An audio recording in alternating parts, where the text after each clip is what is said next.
Shalom, saudara-saudari yang dikasihi Tuhan Yesus Kristus. Kita akan memulai ibadah kita. Untuk itu, marilah kita satukan hati dan jiwa kita. Kita saat teduh.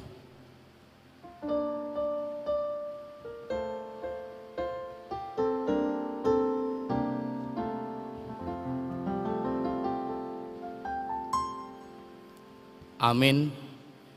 Kita angkat pujian, kita bernyanyi dari pelengkap Kidung Jemaat nomor 4 ayat 1 sampai ayat 2.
Dalam nama Allah Bapa dan anaknya Tuhan Yesus Kristus dan Roh Kudus, Halik langit dan bumi.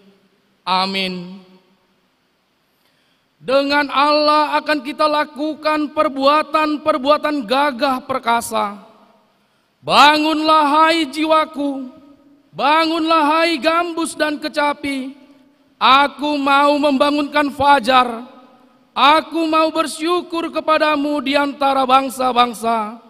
Ya Tuhan, aku mau bermazmur bagimu di antara suku-suku bangsa. Haleluya.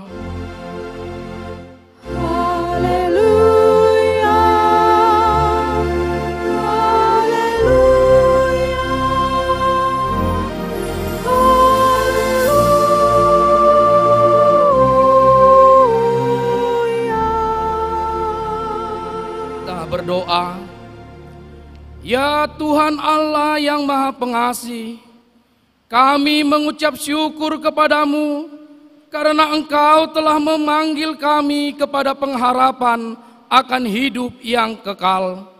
Ya Roh Kudus, berilah kekuatan kepada kami untuk menaklukkan semua yang hendak menghalangi kami untuk memperoleh keselamatan di dalam Engkau.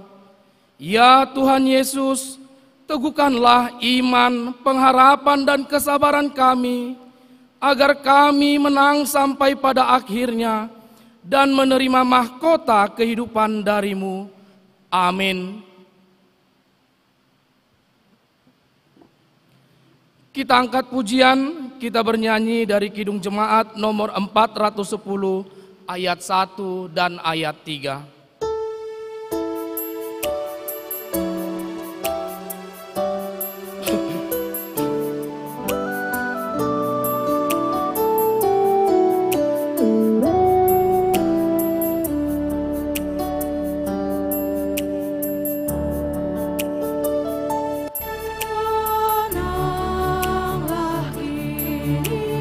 Hatiku Tuhan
Marilah kita mendengar firman Tuhan sebagai pendahuluan khotbah pada minggu kelima setelah Trinitatis hari ini, yang tertulis di dalam Amos 5 ayat 4 sampai ayat 6. Seperti biasa kita baca secara bergantian. Amos 5 ayat 4 sampai ayat 6. Sebab beginilah firman Tuhan kepada kaum Israel, carilah aku maka kamu akan hidup. Janganlah kamu mencari Betel, janganlah pergi ke Gilgal, dan janganlah menyeberang ke Bersheba. Sebab Gilgal pasti masuk ke dalam pembuangan, dan Betel akan lenyap. Carilah Tuhan, maka kamu akan hidup, supaya jangan ia memasuki keturunan Yusuf bagaikan api, yang memakannya habis dengan tidak ada yang memadamkan bagi Betel. Demikianlah firman Tuhan. Berbahagialah setiap orang yang mendengar firman Allah, yang menghayati serta mengamalkannya. Amin.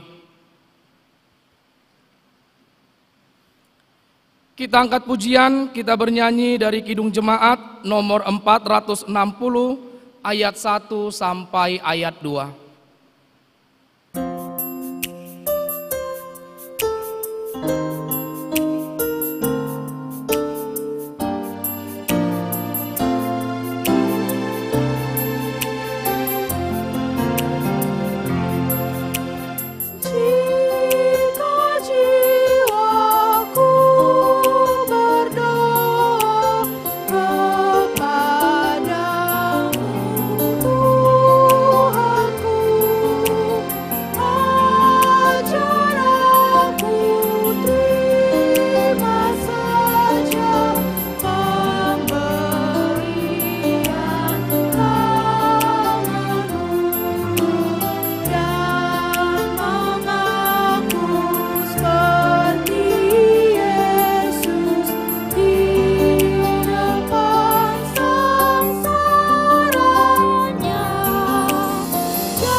Saudara-saudari yang dikasihi Tuhan Yesus Kristus, marilah kita merenungkan segala perbuatan dan dosa kita yang telah melukai hati teman, saudara, terlebih kepada Tuhan Yesus Kristus.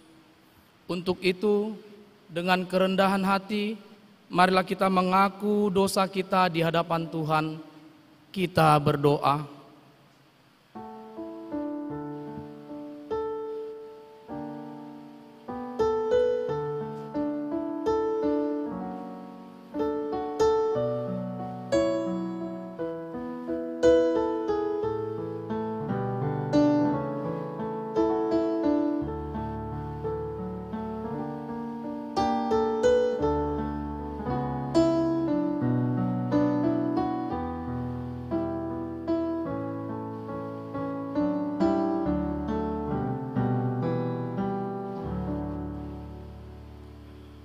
Bapa kami yang di surga, di dalam nama Tuhan Yesus Kristus, Engkaulah Tuhan yang Maha Kuasa, Khalik langit dan bumi. dan sumber segala kebenaran dan keadilan untuk menghakimi umat manusia.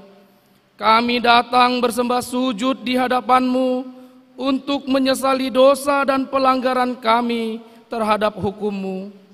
Kami sering menuruti godaan iblis dan tabiat kami yang jahat. Sepantasnya lah kami menerima ganjaran sesuai dengan pelanggaran kami. Tetapi kami telah sadar akan kejahatan kami, sehingga kami datang ke hadapan-Mu untuk menyerahkan diri dan menyesali segala dosa kami. Tolong dan kasihanilah kami, ampunilah segala dosa dan pelanggaran kami. Ya Roh Kudus, terangilah hati kami dan teguhkanlah kami untuk melakukan apa yang berkenan kepadamu, sampai kami beroleh hidup yang kekal di dalam pengasihan Tuhan Yesus Kristus Tuhan kami. Amin. Janji Tuhan tentang pengampunan dosa. Tuhan adalah penyayang dan pengasih, panjang sabar dan berlimpah-limpah kasih setia-Nya. Tidak dilakukannya kepada kita setimpal dengan kesalahan kita. Seperti Bapa sayang kepada anak-anaknya, demikianlah Tuhan sayang kepada orang-orang yang takut akan Dia. Segala kemuliaan bagi Allah di tempat yang maha tinggi. Amin.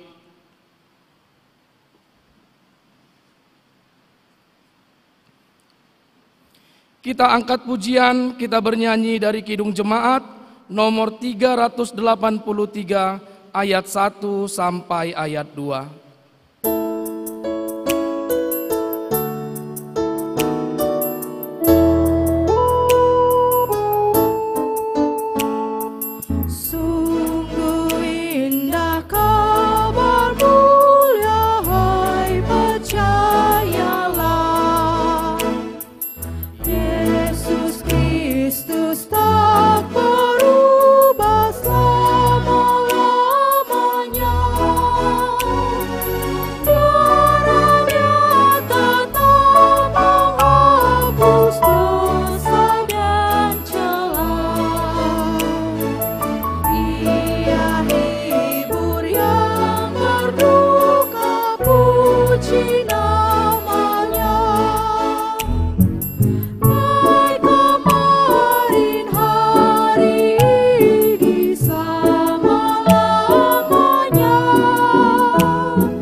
Hukum Tuhan sebagai petunjuk hidup baru, yaitu hukum Taurat keempat dan maksudnya.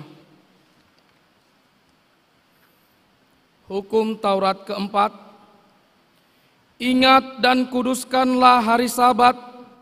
6 hari lamanya engkau akan bekerja dan melakukan segala pekerjaanmu. Tetapi hari ke-7 adalah hari Sabat Tuhan Allahmu. Maka jangan melakukan sesuatu pekerjaan, engkau atau anakmu laki-laki, atau anakmu perempuan, atau hambamu laki-laki, atau hambamu perempuan, atau hewanmu, atau orang asing yang berada di tempat kediamanmu. Sebab 6 hari lamanya Tuhan menjadikan langit dan bumi, laut dan segala isinya, dan Ia berhenti pada hari ke-7. Itulah sebabnya Tuhan memberkati hari Sabat dan menguduskannya. Maksudnya adalah kita harus hormat dan mengasihi Allah. Sebab itu jangan memandang rendah dan hina tentang ajaran dan firman Allah. Hendaklah kita menguduskan firman-Nya dan tekun mendengar serta mempelajari Alkitab. Kita harus menghormati kekudusan hari Sabat dan mengisi hari itu bersekutu dengan umat-Nya, karena Allah menginginkan kita hidup suci dan memelihara hukum-Nya. Demikianlah hukum Tuhan. Marilah kita sama-sama memohon kekuatan dari Tuhan. Ya Tuhan Allah Bapa, berilah kami kekuatan untuk melakukan yang sesuai dengan hukum-Mu. Amin.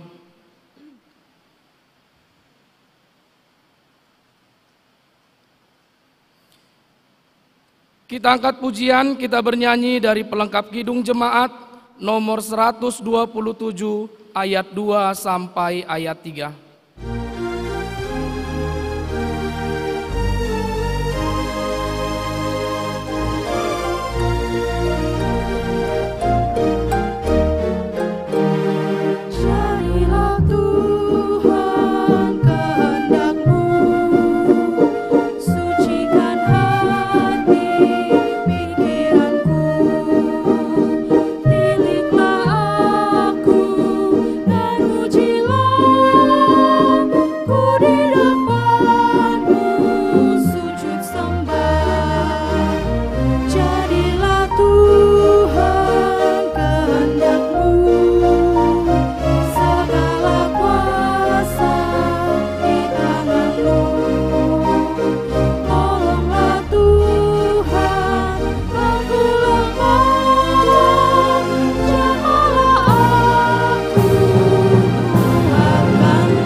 Marilah kita bersaksi mengikrarkan pengakuan iman kita bersama jemaat pada segala abad di seluruh dunia. Kita ucapkan bersama-sama. Aku percaya kepada Allah Bapa yang Maha Kuasa, Halik langit dan bumi. Aku percaya kepada Yesus Kristus, Anak-Nya yang tunggal Tuhan kita, yang dikandung daripada Roh Kudus, lahir dari anak darah Maria, yang menderita di bawah pemerintahan Pontius Pilatus, disalibkan, mati dan dikuburkan, turun ke dalam kerajaan maut, pada hari ketiga bangkit pula dari antara orang mati, naik ke surga, duduk di sebelah kanan Allah Bapa yang Maha Kuasa, dan akan datang dari sana untuk menghakimi orang yang hidup dan yang mati. Aku percaya kepada Roh Kudus, gereja yang kudus dan am, persekutuan orang kudus, pengampunan dosa, kebangkitan daging, dan hidup yang kekal. Amin.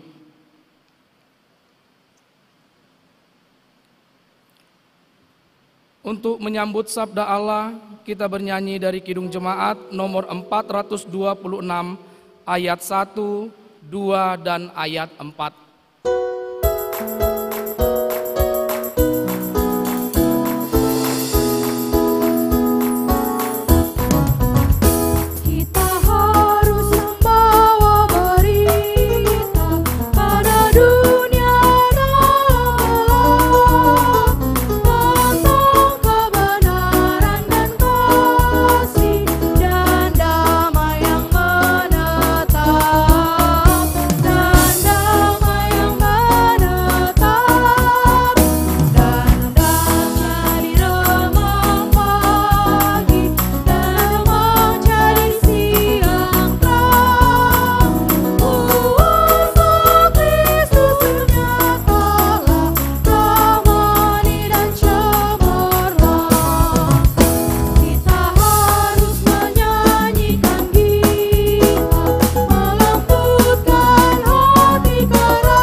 damai sejahtera Allah yang melampaui segala akal, itulah kiranya yang memelihara hati dan pikiranmu dalam Kristus Yesus Tuhan kita. Amin. Firman Tuhan yang akan kita renungkan dalam minggu kelima setelah Trinitatis tertulis dalam kitab Injil menurut Lukas pasal 19 ayat 1 sampai ayat yang ke-10. Zakeus. Yesus masuk ke kota Yeriko dan berjalan terus melintasi kota itu. Di situ ada seorang bernama Zakeus, kepala pemungut cukai, dan ia seorang yang kaya. Ia berusaha untuk melihat orang apakah Yesus itu. Tetapi ia tidak berhasil karena orang banyak sebab badannya pendek. Maka berlarilah ia mendahului orang banyak, lalu memanjat pohon ara untuk melihat Yesus yang akan lewat di situ.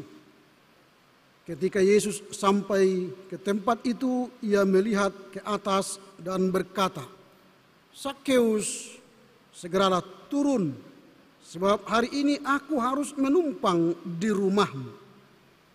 Lalu Zakeus segera turun dan menerima Yesus dengan sukacita. Tetapi semua orang yang melihat hal itu bersungut-sungut, katanya, ia menumpang di rumah orang berdosa. Tetapi Zakeus berdiri dan berkata kepada Tuhan, "Tuhan, setengah dari milikku akan kuberikan kepada orang miskin, dan sekiranya ada sesuatu yang kuperas dari seseorang, akan kukembalikan 4 kali lipat." Kata Yesus kepadanya, "Hari ini telah terjadi keselamatan di rumah ini, karena orang ini pun anak Abraham. Sebab Anak Manusia datang untuk mencari dan menyelamatkan yang hilang." Demikian firman Tuhan. Horas mahadita sudina. Terima kasih buat saudara-saudara warga jemaat GKPI dan simpatisan yang berada di ruang utama, di sebelah kiri, sebelah kanan, di balkon, dan yang mengikuti secara live streaming di rumah, baik di dalam negeri dan di luar negeri. Selamat sore bagi kita semua, dan kita telah memasuki minggu kelima setelah Trinitatis. Dan tema yang akan kita renungkan dalam ibadah ini ialah Yesus mencari dan menyelamatkan yang hilang. Yesus mencari dan menyelamatkan yang hilang. Tuhan Yesus datang ke dunia ini tentu untuk menyelamatkan orang yang hilang, yang tersesat. Kalau kita baca ayat yang ke-10 itu ayat kunci. Dikatakan sebab Anak Manusia datang untuk mencari dan menyelamatkan yang hilang. Itu ayat kunci dalam perikop ini. Ayat ini tidak bisa terpisah dari peristiwa sebelumnya, di mana Yesus selalu mengatakan bahwa kedatangannya bukan bagi orang yang sehat, tetapi bagi orang yang sakit. Itu sebab dia berkata, bukan orang sehat yang memerlukan tabib, tetapi orang sakit. Aku datang bukan untuk memanggil orang benar, tetapi orang berdosa supaya mereka bertobat. Dibaca nanti di Lukas 5 ayat 31 dan 32. Artinya kedatangan Yesus hanya untuk mencari, menyelamatkan orang yang hilang. Pertanyaan kita sekarang ialah bagaimana cara Yesus mencari, menyelamatkan orang yang hilang. Itu yang hendak kita pelajari dari teks perikop yang baru kita baca. Ada 3 cara yang dilakukan oleh Yesus dalam rangka mencari dan menyelamatkan orang yang hilang. Yang pertama, Yesus menjumpai Zakeus, orang berdosa. Ayat 1 sampai 5. Yesus menjumpai orang berdosa. Jadi kalau ada orang berdosa harus dijumpai, harus ditemui. berbicara dengan orang berdosa itu supaya dia bisa bertobat, meninggalkan dosa kesalahannya, supaya dia meninggalkan kejahatannya, supaya dia sadar akan dosanya. Kalau orang mengatakan Zakeus itu orang berdosa, pertanyaannya apakah orang Farisi, apakah orang Yahudi sudah pernah menjumpai Zakeus? Tidak ada, bukan? Tetapi Yesus berinisiatif menjumpai Zakeus. Coba ketika orang ramai berbondong-bondong ingin bertemu dengan Yesus, tetapi mata Yesus tertuju kepada seseorang yang naik di pohon ara.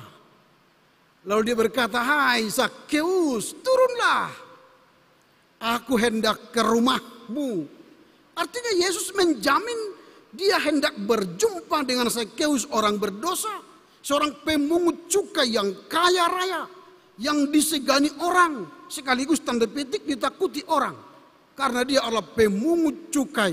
Siapa yang tidak bayar pajak, kena hukum. Ini kan, artinya dia ditakuti tanda petik. Tetapi Yesus mau duduk, datang bertemu dengan berdosa, orang berdosa itu. Itu cara Yesus mencari, menyelamatkan orang hilang. Katakanlah Zakeus ini orang hilang. Tidak ada orang yang berani membawa dia bertobat meninggalkan keberdosaannya. Tapi Yesus mau berjumpa dengan Zakeus, pendosa itu. Kalau sekarang ada temanmu yang bersalah, berdosa, mau nggak menjumpainya? Siapa yang berani? Udah tahu dia mencuri, teman sini juga kau mencuri. Ada? Enggak ada. Siapa yang mau menjumpai orang temannya, sahabatnya yang melakukan kejahatan? Enggak ada kan? Biasanya diamkan aja lah, takut terlibat kan. Biarkan aja, nanti hilang sendirinya itu. Kira gitu. Kasus Brigadir J sekarang bagaimana? Apakah Brigadir J dipanggil, "Hei Brigadir J, kau salah, bertobatlah"? Enggak, langsung apa? Dor. Mati kan? Enggak gitu cara Yesus menyelesaikan masalah. Dan orang percaya pun jangan menyelesaikan masalah. Jangan gara-gara ingin orang lain bertobat harus hilangkan nyawa. Bukan seperti itu cara mencari orang yang bersalah. Tapi jumpailah, berbicaralah dari hati ke hati. Sampaikan dia bersalah supaya dia bertobat. Siapa bilang Daud itu bukan raja terkenal? Dia raja yang berkuasa. Tetapi Nathan datang menjumpai Daud. Lalu bercerita tentang sebuah masalah. Di mana ada sebuah keluarga, ada 4 orang. Datang tamu ke rumahnya, orang kaya 4 orang. Lalu ada orang miskin yang hanya 1 orang. Menurutmu sama siapa diminta makanan itu? Sama orang miskin itu, katanya. Wah, salah itu. Mengapa salah? Ya enggak mungkinlah dia minta dari orang miskin. Ada 4 sama orang kaya. Sehingga dia mengorbankan orang miskin. Lalu apa kata Nathan? Kaulah itu. Aneh kan? Dia menegur raja dengan cara halus. Menjumpai raja yang bersalah dan berdosa. Apakah Daud langsung membunuh Nathan? Tidak. Dia bertobat. Dia mengaku dosa. Ini cara yang dilakukan Yesus. Dia tidak langsung menyalahkan, "Hei Zakeus, kau pemungut cukai, berdosa kau." Tidak. Tapi dia berkata, "Hai Zakeus, turunlah. Aku hendak mampir di rumahmu." Lalu Zakeus dengan segera turun dan membawa Yesus ke rumahnya. Jadi perjumpaan merupakan awal dari sebuah relasi yang bagus untuk membawa orang yang berdosa, orang yang hilang, orang yang tersesat kembali ke jalan yang benar. Jadi kita harus berjumpa, kita harus berkata, bertatap muka. Istilah sekarang harus ada soujon. Jangan langsung memblame orang tanpa ada perbincangan, tatap muka, klarifikasi. Ini yang pertama. yang dilakukan oleh Yesus. Jadi dia benar-benar berjumpa dengan Sakeus, orang berdosa ini. Memang Sakeus kalau kita baca ayat yang kedua, dia adalah kepala pemungut cukai dan seorang kaya raya. Pemungut cukai adalah jabatan yang paling dibenci oleh rakyat waktu itu. Makanya ketika Yesus berkata, "Hai Sakeus, turunlah," ada orang yang sinis kan, mengapa Yesus pergi ke rumah orang berdosa? Maunya dia kan pergi kepada rumah-rumah orang imam-imam, ke rumah pendeta-pendeta kan, ke rumah sintua kan. Ini ke rumah pencuri dia pergi. Aneh kan? Ini sesuatu yang tidak normal. Tetapi Yesus mau berjumpa ke rumah orang berdosa. Ini yang kita lihat. Nah, kalau dikatakan di sini ya, di tengah kerumunan orang banyak itu, Yesus melihat tidak orang banyak itu yang dia lihat, tetapi yang dia lihat ialah kepada Sakeus yang sedang naik memanjat pohon ara. Kata harus, kalau kita baca dalam teks ini, coba kita baca, dikatakan di ayat yang ke-5. Ketika Yesus sampai ke tempat itu, ia melihat ke atas dan berkata, "Sakeus, segeralah turun. Sebab hari ini aku harus menumpang di rumahmu." Kata harus. Kata harus itu mengindikasikan bahwa Yesus benar-benar ingin berjumpa dengan orang berdosa. Kedatangannya memiliki makna penting sebagai sebuah perjumpaan yang akan membawa orang kepada pertobatan. Inilah yang kita lihat dalam cara Yesus membawa orang yang hilang kembali ke jalan yang benar. Itu pertama, menjumpai Sakeus, orang yang berdosa. Cara yang kedua, yang dibuat Yesus untuk menyelamatkan orang yang hilang, ialah Yesus memberi kesempatan bagi orang berdosa untuk mengalami perubahan hidup sebagai bukti status yang baru. Jadi Yesus memberi kesempatan bagi orang berdosa untuk mengalami perubahan hidup sebagai bentuk status baru dari kehidupannya. Jadi kalau kita lihat Sakeus yang telah disentuh, disapa oleh Yesus, maka ada respon yang luar biasa dari Sakeus. Responnya apa? Kalau kita baca tadi teks, dia berkata begini. Coba kita baca bersama-sama ayat yang ke-6. Ayat yang ke-6, lalu ayat yang ke-7. Lalu kita membaca ayat 6 dan 7, 3, 2 ya. Lalu Sakeus segera turun dan menerima Yesus dengan sukacita. Tetapi semua orang yang melihat hal itu bersungut-sungut, katanya ia menumpang di rumah orang berdosa. Nah, ini yang kita lihat. Terjadi perubahan paradigma dari orang Yahudi yang biasanya orang itu datang ke rumah orang pemuka agama, tetapi Yesus datang kepada orang berdosa. Lalu apa yang terjadi? Ayat yang ke-8. Tetapi Sakeus yang berdiri berkata kepada Tuhan. Inilah perubahan tadi.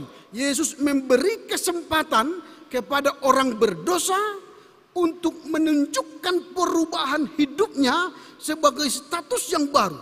Apa itu? Ayat 8. Tuhan, setengah dari milikku akan kuberikan kepada orang miskin. Ini perubahan total. Bahkan tidak hanya setengah dari miliknya. Dikatakan ayat yang ke-8 itu lagi. Dan sekiranya ada sesuatu yang kuperas dari seseorang, akan kukembalikan berapa kali lipat? 4 kali lipat.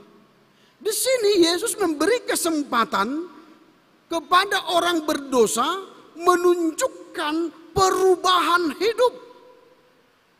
Jadi kalau seseorang berdosa itu berubah, meninggalkan kejahatannya, meninggalkan keberdosaannya, berilah dia kesempatan menunjukkan perubahan hidupnya. Dalam tradisi Israel waktu itu, kalau orang ingin hendak mengembalikan sesuatu kepada orang yang diperasnya, dia hanya memberi 120%. Tidak boleh lebih. Tetapi Zakheus waktu itu dia mengembalikan kepada orang yang diperasnya berapa persen? Dia mengembalikan 400%. Itu fenomenal. Perubahannya radikal. Tidak pernah ada orang mengembalikan lebih dari 120% kalau dia ketahuan melakukan kejahatan, kesalahan. Tetapi dia mengembalikan 400%. Ini yang menarik. Artinya Tuhan Yesus hendak melihat bagaimana perubahan orang berdosa itu. Dia memberi kesempatan kepada orang berdosa. Lalu kalau kita lihat itu kata segera. Ketika Yesus memanggil dia, Zakheus turunlah. Lalu kalimat yang digunakan di situ ialah Zakheus segera. Artinya pertobatan kalau bertemu dengan Yesus adalah segera. Jadi kalau kita ingin bertobat, kalau berjumpa dengan Yesus, jangan tunda-tunda, tapi harus segera. Ini yang kita lihat. Bagaimana perubahan itu menjadi sebuah pertanda bahwa Zakheus benar-benar telah menunjukkan status yang baru. Ini yang kita lihat dari cara Yesus, bagaimana cara Yesus membawa orang yang hilang untuk diselamatkan. Respon lain, kalau kita baca teks secara teliti, bagaimana respon Zakheus ketika Yesus berada di rumahnya. Dia menyambut dengan penuh sukacita, dalam teks tadi dikatakan. Penuh hasrat. Kedua, dia menyambut dengan penuh gembira dan sukacita. Bahkan dia memberi makan minum sepuasnya. Lalu Zakheus menyambut dengan penuh kemurahan. Dia tidak pelit, tapi dengan murah hati memberikan apa yang ada padanya.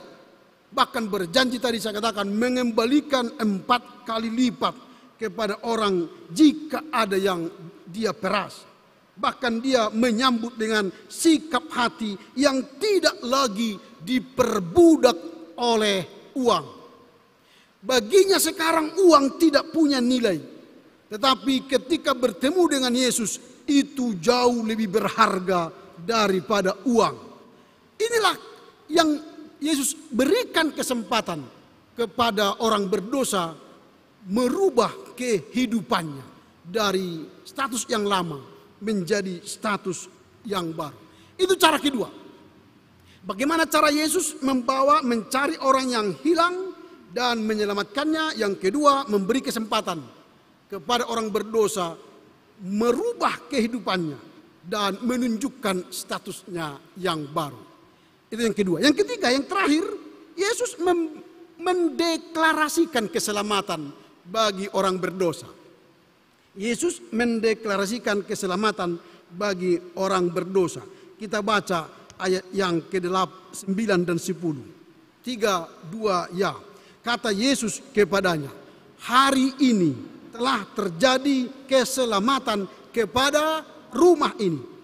Karena orang ini pun anak Abraham. Ayat yang ke-10.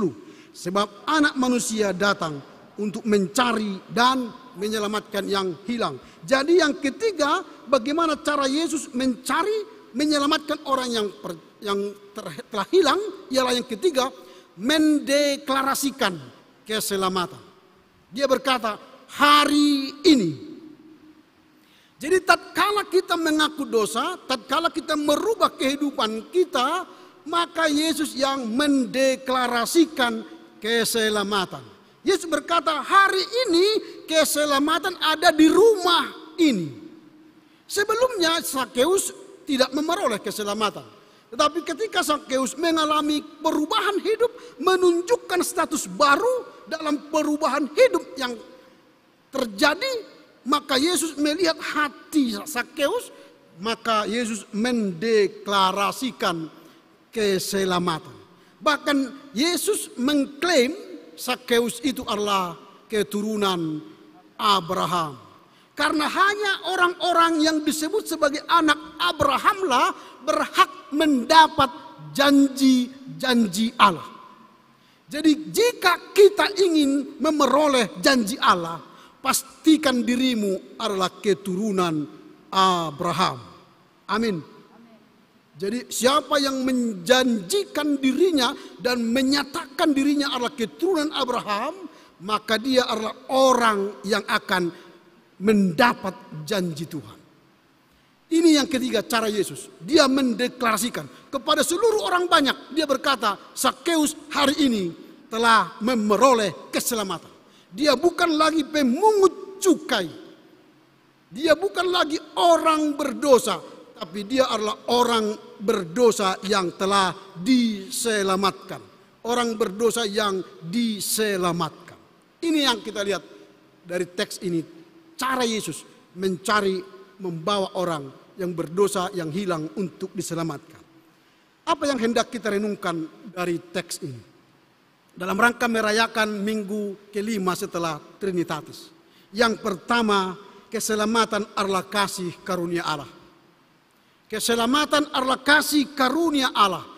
Beribu-ribu orang atau banyak orang yang datang menjumpai Yesus ke Yeriko, tapi hanya Zakeus yang mendapat keselamatan. Jadi ini yang menarik.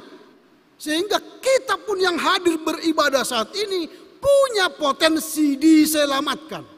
Tergantung bagaimana cara kita meraih penglihatan Yesus. Kepada siapa sekarang mata Yesus tertuju. Dan dikatakan kepadamu, hai yang hadir saat ini, turunlah dari keberdosaanmu. Turunlah dari keberdosaanmu. Aku mampir ke kos-kosanmu kan. Aku mampir ke rumahmu. Aku mampir ke mana kau berada. Sekarang mata Yesus mau tertuju kepada siapa? Lihatlah mata Yesus tertuju kepada siapa? Mungkin yang pertama, hai yang di balkon, turunlah katanya kan. Saya mau ke rumahmu katanya. Nah ini. Jadi keselamatan itu anugerah. Siapapun berhak memperolehnya. Yang hadir sekarang di sini, di gereja ini, atau yang hadir sekarang di ruang live streaming, Tuhan memberi kesempatan kepada kita untuk mendapat kasih karunia keselamatan. Yang kedua, keselamatan itu inisiatif dari Allah. Bukan inisiatif dari Sakeus orang berdosa. Walau Sakeus naik ke pohon ara, tetapi mata Yesus memandang pertama kepada Sakeus. Itu artinya keselamatan adalah inisiatif dari Allah. Karenanya bersukacitalah jika Tuhan berinisiatif menyelamatkan kita orang berdosa. Yang ketiga, Allah mengasihi orang yang terhilang. Allah mengasihi orang yang terhilang melalui cara dan metode Yesus. Tidak boleh kita samakan cara Yesus kepada saya, kepada kita, kepada semua kita yang hadir saat ini dalam rangka keselamatan kita. Ada banyak cara Yesus. Kepada Sakeus disuruh turun dari pohon ara. Kepada kita mungkin bukan turun dari pohon ara. Mungkin dengan cara lain. Tuhan punya cara memberikan kesempatan kepada kita yang terhilang. Yang terakhir, keempat, orang yang sudah diselamatkan oleh Tuhan bertanggung jawab melaksanakan panggilannya. Jadi kalau kita sudah dipanggil menjadi orang yang diselamatkan, tidak ada berpangku tangan, tetapi kita punya tanggung jawab. Sama seperti Sakeus, dia punya tanggung jawab. Tanggung jawabnya apa? Mengembalikan uang yang dia peras dan memberi hartanya untuk orang lain, memberi dirinya untuk berkat bagi orang lain. Jadi kalau kita sudah diselamatkan, maka kita punya tanggung jawab. Jadilah hidupmu menjadi berkat bagi orang lain. Bagilah hidupmu, tenagamu, pikiranmu, uangmu untuk menolong orang lain, membebaskan orang lain supaya mereka pun beroleh keselamatan kekal.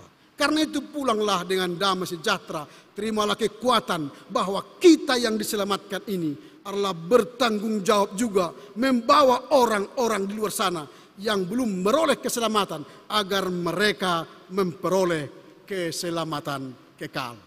Amin. Kita berdoa. Terpujilah Engkau Bapa, karena kebaikan-Mu kami memperoleh berkat yang luar biasa.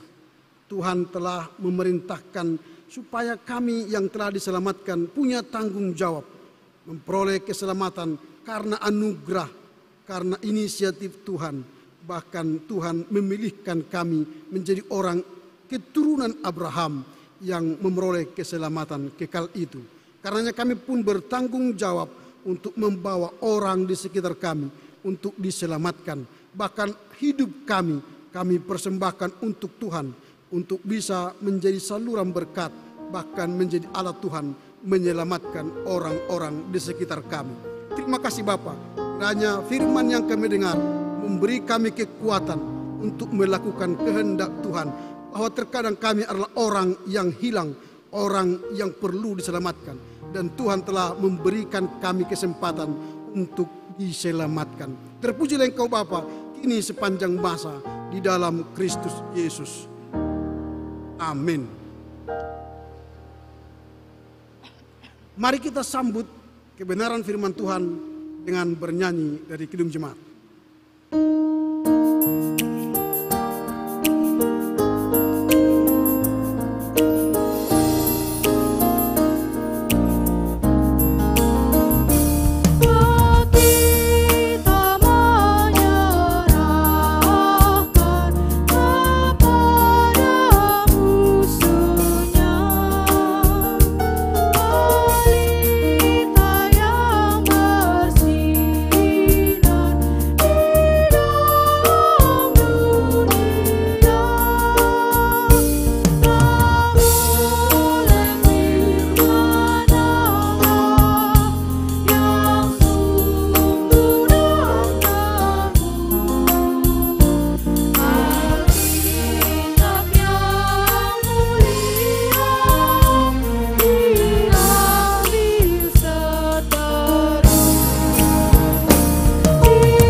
Sebelum kita mengumpulkan persembahan yang terbaik untuk Tuhan, marilah kita dengarkan firman Tuhan menjadi dasar persembahan kita yang tertulis dalam kitab Ibrani pasal 9 ayat yang ke-14.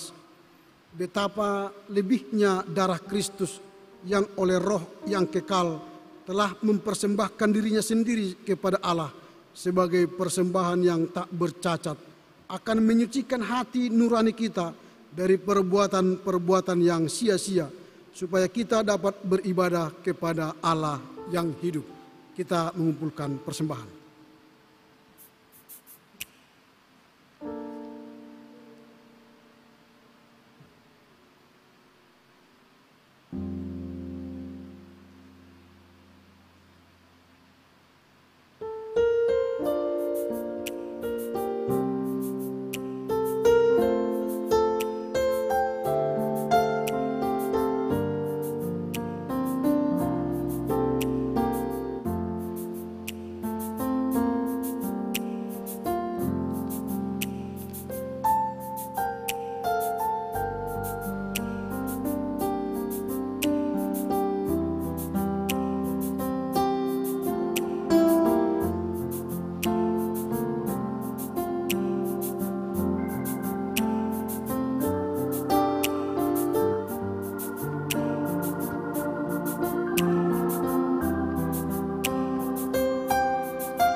jemaat diundang bangkit berdiri.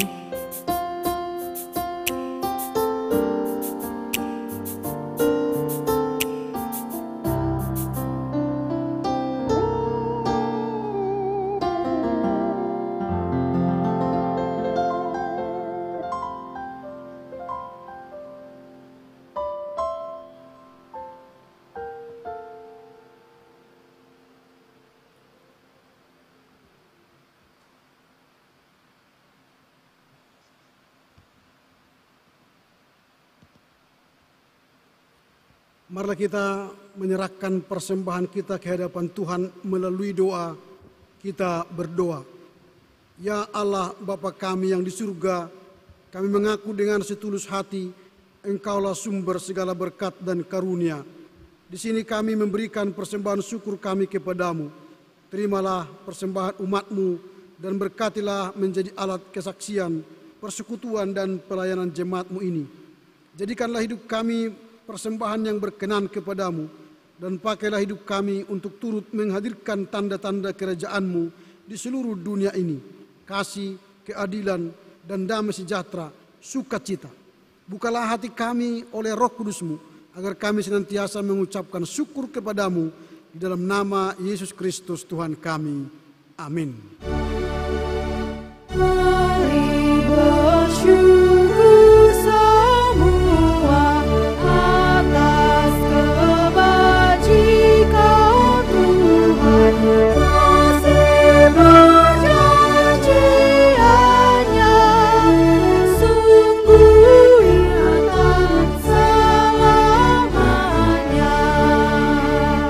Dia yang mengingat kita dalam susah dan derita, kasih perjanjiannya sungguh nyata selamanya.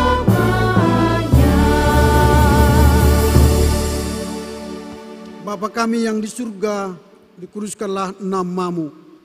Datanglah kerajaan-Mu. Jadilah kehendak-Mu di bumi seperti di surga. Berikanlah kami pada hari ini makanan kami yang secukupnya.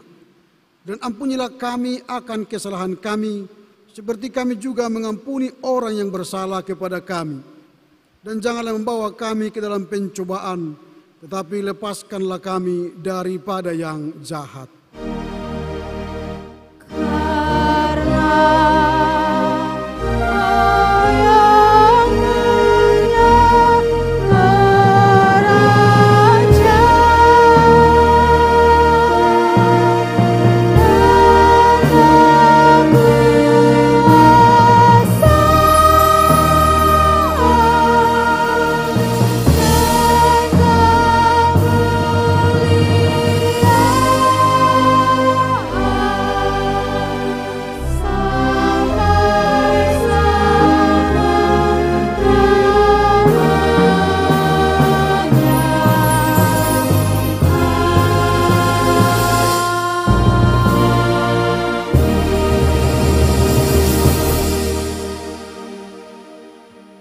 Terimalah berkat Tuhan. Tuhan memberkati engkau dan melindungi engkau. Tuhan menyinari wajahnya kepadamu dan memberi engkau kasih karunia. Tuhan menghadapkan wajahnya kepadamu dan memberi engkau damai sejahtera. Amin.